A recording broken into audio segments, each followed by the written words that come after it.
চমৎকার একটি গ্রামে আসলাম। দেখেন গ্রামের সৌন্দর্য কত। আল্লাহু আকবার, সবই আল্লাহর সৃষ্টি। চমৎকার ভিউ,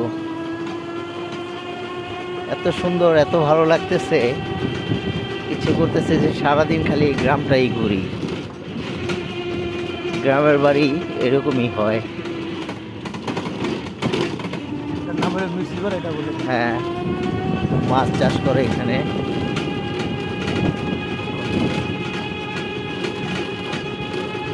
মাশাআল্লাহ, আল্লাহু আকবার। দেখেন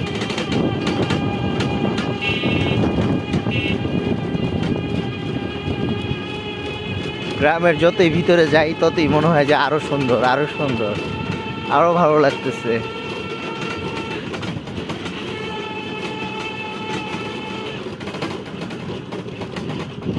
যখনই মন ভালো থাকবে না, যখনই মন খারাপ থাকবে, যখনই ভিতরে কোনো কিছু নিয়ে অস্থিরতা কাজ করতে থাকে, তখনই কোনো গ্রামে ছুটে যাওয়া উচিত। গ্রামে গেলে এই যে গাছপালা, কত সুন্দর ধানের ক্ষেত, এত সুন্দর একটি রাস্তা দিয়ে যাচ্ছি দেখেন। আল্লাহু আকবার। আসলে যতই দেখি ততই মুগ্ধ হচ্ছি।